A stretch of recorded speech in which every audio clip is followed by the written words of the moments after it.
जजेस के इस्तीफे आए ने रिसेंटली इस तरमीम के बाद तो मुख्तलिफ वो उत्ते आरा पाई जाती जजेस का इस्तेकाक सी ज़ाहिर गल उन्हें इस्तीफे दे दिते ने तो कहा जा रहा है कि शायद मजीद भी कुछ जजेस के इस्तीफे आएंगे। सर तुहाडा की तजिया है सर इस्तीफा की वजूहत के ने, क्या ज़ाती ने या कोई और मामला सी?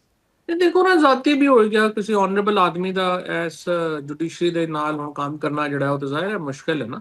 ਲੇਕਿਨ ਜ਼ਾਹਿਰ ਹੈ ਦੂਸਰੀ ਤਰਫ ਮੁਰਾਦ ਬਹੁਤ ਜ਼ਿਆਦਾ ਹਨ। ਇੱਕ ਜੱਜ ਜਿਹੜਾ ਤੁਹਾਨੂੰ ਕੋਈ 1.25 ਕਰੋੜ 1.5 ਕਰੋੜ ਰੁਪਏ ਚ ਪੈ ਰਿਹਾ ਹੈ ਔਰ ਉਹ ਜੱਜਾਂ ਵਾਸਤੇ ਬੜਾ ਮੁਸ਼ਕਿਲ ਹੈ ਉਹ ਛੱਡਣਾ ਵੀ। ਔਰ ਕਈ ਜੱਜ ਤੇ ਮੈਂ ਪਤਾ ਪੁੱਛਣ ਦੱਸ ਰਹੇ ਨੇ ਕਿ ਪੈਨਸ਼ਨਾਂ ਦਾ ਪਤਾ ਕਰ ਰਹੇ ਨੇ ਕਿ ਸਾਡੀ ਕਦੋਂ ਡਿਊ ਹੈ।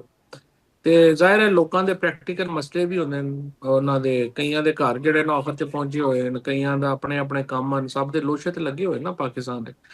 ਤੇ ਉਹ ਛੱਡਣਾ ਵੀ ਮੁਸ਼ਕਲ ਹੈ। ਲੇਕਿਨ ਜ਼ਾਹਿਰ ਹੈ ਕਿ ਮੌਜੂਦਾ ਜਿਹੜੀ 26ਵੀਂ ਔਰ 27ਵੀਂ ਤਰਮੀਮ ਤੋਂ ਬਾਅਦ ਪਾਕਿਸਤਾਨ ਦੀ ਰਿਆਸਤ ਜਦੋਂ ਕੋਈ ਵੀ ਜਮਹੂਰੀਅਤ ਹੁੰਦੀ ਹੈ ਉਹ ਤਿੰਨ ਪਿਲਰਸ ਤੇ ਖੜੀ ਹੁੰਦੀ ਹੈ। ਯਾਨੀ ਮੁਕੰਨਨਾ ਦੇ ਉੱਤੇ, ਯਾਨੀ ਕਾਨੂੰਨ ਸਾਜ਼ੀ ਦੀ ਜਿਹੜੇ ਉਹ ਸ਼ੋਬਾ ਹੈ, ਐਗਜ਼ੈਕਟਿਵ ਯਾਨੀ ਜਿਹੜਾ ਇੰਤਜ਼ਾਮੀ ਇਖਤਿਆਰਾਤ ਔਰ ਅਦਲੀਆ ਦੇ ਉੱਤੇ।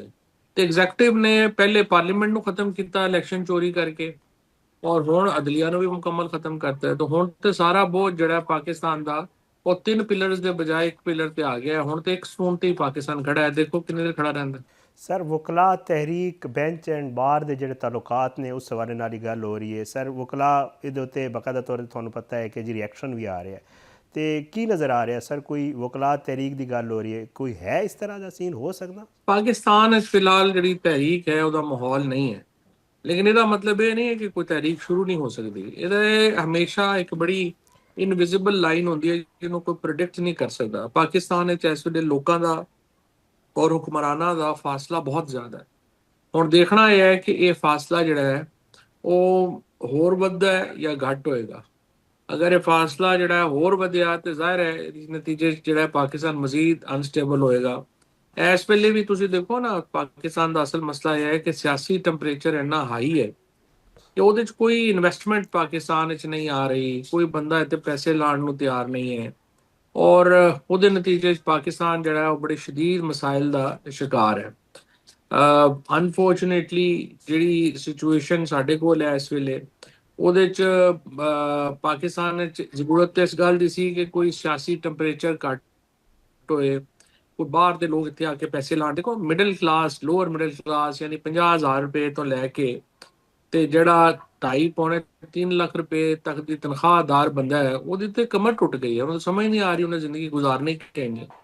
ਔਰ ਇੰਡਸਟਰੀ ਦਾ ਹੀ ਹਾਲ ਹੈ। ਫਾਰਮਰ ਜਿਹੜਾ ਕਿਸਾਨ ਦਾ ਹੈ ਉਹ ਜਦੋਂ ਦਾ ਮਰੀਮ ਸਾਹਿਬਾ ਨੇ ਵਿਜ਼ਨਰੀ ਫੈਸਲਾ ਇਹ ਕੀਤਾ ਹੈ ਕਿ ਜੀ ਅਸੀਂ ਕਣਕ ਲੈਣੀ ਵੀ ਨਹੀਂ ਹੈ ਤੇ ਕਣਕ ਨੂੰ ਤੁਸੀਂ ਪੰਜਾਬ ਤੋਂ ਬਾਹਰ ਵੇਚ ਵੀ ਨਹੀਂ ਸਕਦੇ, ਤਾਂ ਕਿਸਾਨ ਦੀ ਕਮਰ ਟੁੱਟ ਗਈ। ਹੁਣ ਜਦੋਂ ਦੇਖੋ ਕਿ ਜਿਸ ਵੇਲੇ ਗੰਦਮ ਦਾ ਲਾਣ ਦਾ ਟਾਈਮ ਹੈ ਇਹਨਾਂ ਨੇ 6 ਰੁਪਏ ਡੀਜ਼ਲ ਵਧਾ ਦਿੱਤਾ।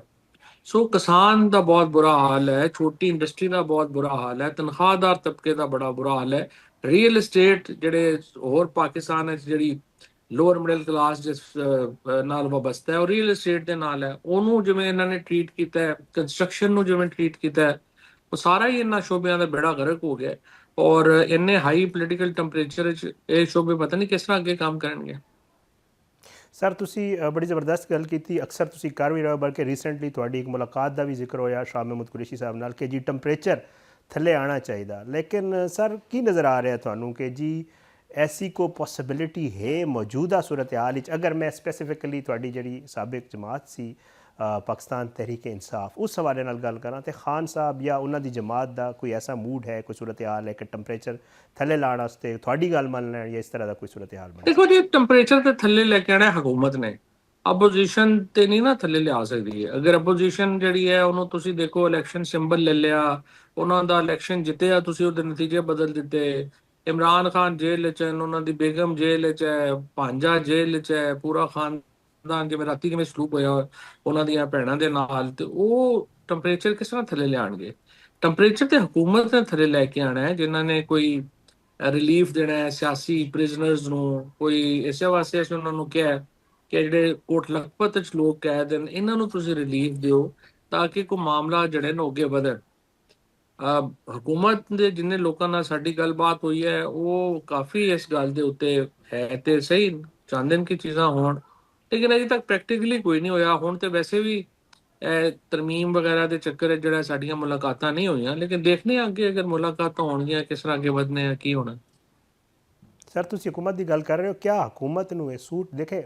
ਹਕੂਮਤ ਵਾਸਤੇ ਤਾਂ ਵੇਖੋ ਸਰ ਬਿਲਕੁਲ ਹੀ ਵਿਨ ਵਿਨ ਸਿਚੁਏਸ਼ਨ ਹੈ ਨਾ, ਮਤਲਬ ਉਹਨਾਂ ਦੀ ਸੂਰਤ ਹਾਲ ਸਭ ਬਿਹਤਰ ਚੱਲ ਰਹੀ ਹੈ, ਕੋਈ ਐਸਾ ਮਾਮਲਾ ਨਹੀਂ। ਜਾਂ ਉਹ ਅਕਸਰ ਕਹਿੰਦੇ ਵੀ ਰਹਿੰਦੇ ਨੇ ਕਿ ਜੀ ਸਾਨੂੰ ਕਿਹੜੀ ਲੋੜ ਪਈ ਹੈ ਕਿ ਅਸੀਂ ਕਿਸੇ ਨਾਲ ਮੁਜ਼ਾਕਰਾਤ ਕਰੀਏ। ਤੇ ਲੱਗ ਰਿਹਾ ਸਰ ਹਕੂਮਤ ਇਸ ਸੂਰਤ ਹਾਲ ਵਿੱਚ ਰਾਜ਼ੀ ਹੋਏਗੀ ਤਰੀਕੇ ਇਨਸਾਫ ਨਾਲ ਗੱਲ ਕਰਨ ਇਹ ਕਿ ਵਾਸਤੇ? ਹਕੂਮਤ ਦੀਆਂ ਬੜੀਆਂ ਮੁਸ਼ਕਲਾਤ ਹਨ। ਉਹਦੀ ਵਜ੍ਹਾ ਹੈ ਕਿ ਤੁਸੀਂ ਦੇਖੋ ਨਾ, ਪਾਕਿਸਤਾਨ ਦੇ ਅੰਦਰ ਜਿਹੜਾ ਇਸ ਵੇਲੇ ਇੱਕ ਲਾਵਾ ਪੱਕ ਰਿਹਾ ਹੈ। ਨੂਨ ਲੀਗ ਪਹਿਲੇ ਵੀ ਇਹ ਸੂਰਤ ਹਾਲ ਦਾ ਸ਼ਿਕਾਰ ਰਹੀ ਹੈ, ਪੀਪਲਸ ਪਾਰਟੀ ਨੂੰ ਵੀ ਪਤਾ ਹੈ। ਇਹ ਸਿਰਫ ਜਿਹੜਾ ਹੈ ਨਾ, ਉਹ ਮੁਲਕ ਇੰਜ ਨਹੀਂ ਚੱਲਦੇ, ਧਮਕੀਆਂ ਤੇ ਜ਼ੋਰ ਜ਼ਬਰਦਸਤੀ ਡੰਡਾ, ਇਹ ਕਿੰਨੀ ਦੇਰ ਚੱਲ ਜਾਂਦਾ ਹੈ। ਇਹਦੇ ਇੱਕ ਲਿਮਿਟ ਹੈ। ਪਾਕਿਸਤਾਨ ਜੈਸਾ ਜਿਹੜਾ ਮੁਲਕ ਹੈ, ਅਸੀਂ ਕੋਈ ਨਾਰਥ ਕੋਰੀਆ ਜਾਂ ਚੀਨ ਤੇ ਹੈਗੇ ਨਹੀਂ ਆ। ਇਧਰ ਤੋਂ ਪਾਕਿਸਤਾਨ ਜਿਹੜਾ ਹੈ, ਇਹਦੇ ਚ ਤੇ ਹਰ 20 ਮੀਲ ਬਾਅਦ ਜ਼ੁਬਾਨ ਬਦਲ ਜਾਂਦੀ ਹੈ, ਮਜ਼ਹਬ ਦੀ ਇੰਟਰਪ੍ਰੀਟੇਸ਼ਨ ਬਦਲ ਜਾਂਦੀ ਹੈ। ਇੱਥੇ ਕੌਮੀਅਤਾਂ ਹਨ, ਇੰਨੇ ਡਾਇਵਰਸਿਟੀ ਹੈ, ਔਰ ਜਿੱਥੇ ਇੰਨੇ ਕਸੀਰੁਲ ਕੌਮ ਲੋਕ ਰਹਿੰਦੇ ਹੋਣ, ਕਸੀਰੁਲ ਜ਼ੁਬਾਨ ਲੋਕ ਰਹਿੰਦੇ ਹੋਣ, ਉਹਨਾਂ ਨੂੰ ਵੀ ਪਤਾ ਹੈ ਕਿ ਇਹ ਮੁਲਕ ਜਮਹੂਰੀਅਤ ਤੋਂ ਇਲਾਵਾ ਅੱਗੇ ਨਹੀਂ ਵੱਧ ਸਕਦਾ। ਲਿਹਾਜ਼ਾ ਉਹਨਾਂ 'ਚ ਕਾਫੀ ਵਰਿਡ ਉਹ ਉਹ ਸਮਝਦੇ ਨੇ ਕਿ ਜੋ ਕੁਝ ਹੋ ਰਿਹਾ ਹੈ, ਇਹਦੇ 'ਚ ਰਿਵਿਊ ਦੀ ਜ਼ਰੂਰਤ ਹੈ, ਨਜ਼ਰ-ਏ-ਸਾਨੀ ਦੀ ਜ਼ਰੂਰਤ। ਸਰ ਕੀ ਲੱਗ ਰਿਹਾ ਸਰ, ਤੁਸੀਂ ਤੇ ਜ਼ਾਹਿਰ ਗੱਲ ਹੈ ਤੁਹਾਡਾ ਆਪਣਾ ਇਨੀਸ਼ੀਏਟਿਵ ਹੈ ਕਿ ਤੁਸੀਂ ਚਾਹ ਰਹੇ ਹੋ, ਤੁਸੀਂ ਉਹ ਇਮਰਾਨ ਇਸਮਾਈਲ ਸਾਹਿਬ ਜਾਂ ਬਾਕੀ ਵੀ ਕੁਝ ਜਿਹੜੇ ਰਹਿਨੁਮਾ ਹਨ ਉਹਨਾਂ ਦੀ ਕੋਸ਼ਿਸ਼ ਹੈ ਕਿ ਕਿਸੇ ਤਰ੍ਹਾਂ ਟੈਂਪਰੇਚਰ ਥੱਲੇ ਆਵੇ। ਤੇ ਸਰ ਲੋਕ ਇਹ ਵੀ ਕਹਿ ਰਹੇ ਹਨ ਕਿ ਜੀ ਤਰੀਕ ਇਨਸਾਫ ਦੇ ਕੁਝ ਲੋਕ ਕਹਿ ਰਹੇ ਹਨ ਕਿ ਜੀ ਇਹ ਤੇ ਆਪੂ ਨਹੀਂ ਕਰ ਰਿਹਾ, ਸ਼ਾਇਦ ਕਿਸੇ ਦੇ ਕਹਿਣੇ ਤੇ ਕਰ ਰਹੇ ਨੇ। ਤੇ ਇਸ ਸੂਰਤ ਹਾਲ ਹੀ ਸਰ ਉਮੀਦ ਰੱਖੀ ਜਾ ਸਕਦੀ ਕਿ ਤੁਹਾਡੀ ਇਹ ਕੋਸ਼ਿਸ਼ ਕਾਮਯਾਬ ਹੋਏਗੀ? ਦੇਖੋ ਜੀ, ਗੱਲ ਇਹ ਹੈ ਕਿ ਜਦੋਂ ਤੱਕ ਇਹਦੇ 'ਚ ਐਸਟੈਬਲਿਸ਼ਮੈਂਟ, ਹਕੂਮਤ ਔਰ ਤਰੀਕੇ ਇਨਸਾਫ ਤਿੰਨੋਂ ਇੱਕ ਇਸ ਤੇ ਰਾਜ਼ੀ ਨਾ ਹੋਵਣ ਕਿ ਟੈਂਪਰੇਚਰ ਥੱਲੇ ਆਣਾ ਚਾਹੀਦਾ ਹੈ, ਜ਼ਾਹਿਰ ਹੈ ਕਿ ਕੋਸ਼ਿਸ਼ ਕਾਮਯਾਬ ਨਹੀਂ ਹੋ ਸਕਦੀ। ਲੇਕਿਨ ਐਜ਼ ਅ ਕੰਸਰਨਡ ਪਾਕਿਸਤਾਨੀ, ਸਾਡੀ ਖੁਆਇਸ਼ ਇਹ ਹੈ ਕਿ ਤਿੰਨੋਂ ਫਰੀਕ ਜਿਹੜੇ ਨੇ ਉਹ ਇੱਕ ਇੱਕ ਕਦਮ ਪਿੱਛੇ ਹਟਣ। ਹਕੂਮਤ, ਐਸਟੈਬਲਿਸ਼ਮੈਂਟ ਇੱਕ ਕਦਮ ਅੱਗੇ ਵਧਾਵੇ, ਜਿਹਦੇ 'ਚ ਪੋਲੀਟੀਕਲ ਪ੍ਰਿਜ਼ਨਰਸ ਨੂੰ ਰਿਲੀਫ ਦੇਵਣ, ਔਰ ਜਿਹੜੀ ਪੀਟੀਆਈ ਹੈ ਫਿਰ ਉਹਦੇ ਬਾਅਦ ਇੱਕ ਕਦਮ ਪਿੱਛੇ ਹਟੇ, ਤਾਂ ਕਿ ਇਸ ਮਾਮਲੇ 'ਚ ਅਸੀਂ ਅੱਗੇ ਵਧ ਸਕੀਏ। ਤੇ ਹੁਣ ਤੇ ਤਿੰਨਾਂ ਅਫਰੀਕਾਂ ਦੇ ਉੱਤੇ ਹੀ ਹੈ ਕਿ ਉਹ ਇਹਦੇ 'ਚ ਕਿੰਜ ਅੱਗੇ ਵਧਣਾ ਚਾਹੁੰਦੇ, ਨਹੀਂ ਵਧਣਾ ਚਾਹੁੰਦੇ। ਸਾਡੀ ਕੋਸ਼ਿਸ਼ ਇਹੀ ਹੈ, ਔਰ ਅਸੀਂ ਆਪਣੀਆਂ ਕੋਸ਼ਿਸ਼ਾਂ ਜਾਰੀ ਰੱਖਾਂਗੇ।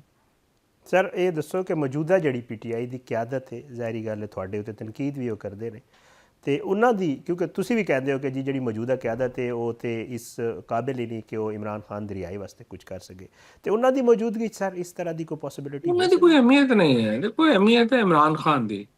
इमरान खान ਦੀ ਅਹਿਮੀਅਤ ਹੈ, ਔਰ ਇਸੇ ਤਰ੍ਹਾਂ ਸੇ ਜਿਹੜੀ ਹੈ ਐਸਟੈਬਲਿਸ਼ਮੈਂਟ ਦੀ ਅਹਿਮੀਅਤ ਹੈ, ਔਰ ਹੁਕੂਮਤ ਦੀ ਅਹਿਮੀਅਤ। ਮੌਜੂਦਾ ਪੀਟੀਆਈ ਦੀ ਲੀਡਰਸ਼ਿਪ ਦਾ ਤੇ ਨਾ ਕੋਈ ਫੈਸਲਾ ਹੈ, ਨਾ ਉਹਨਾਂ ਨੂੰ ਕੋਈ ਪੁੱਛਦਾ ਹੈ। ਉਹਨਾਂ ਨੂੰ ਇਹ ਵੀ ਨਹੀਂ ਪਤਾ ਇਮਰਾਨ ਖਾਨ ਨੂੰ ਜਾਣਦੇ ਵੀ ਹਨ ਕਿ ਨਹੀਂ ਹੈ। ਇਮਰਾਨ ਖਾਨ ਉਹਨਾਂ ਨੂੰ ਵੀ ਜ਼ਾਹਿਰ ਹੈ ਕੋਈ ਇੰਨਾ ਨਹੀਂ ਜਾਣਦੇ। ਤੇ ਉਹ ਤੇ ਬਸ ਇੱਕ ਵੈਕਿਊਮ ਵਿੱਚ, ਖਲਾ ਦੇ ਵਿੱਚ ਇਹ ਲੀਡਰਸ਼ਿਪ ਆਈ ਹੈ। ਇਹਨਾਂ ਦੀ ਕੋਈ ਅਹਿਮੀਅਤ ਨਹੀਂ ਹੈ। ਇਮਰਾਨ ਖਾਨ ਨੂੰ ਰਾਜ਼ੀ ਕਰ ਲਾਂਗੇ, ਲੇਕਿਨ ਪਹਿਲੇ ਹਕੂਮਤ ਜਿਹੜੀ ਉਹ ਕੋਈ ਕਦਮ ਉਠਾਏਗੀ, ਫਿਰ ਹੀ ਅੱਗੇ ਵੱਧ ਸਕਦਾ।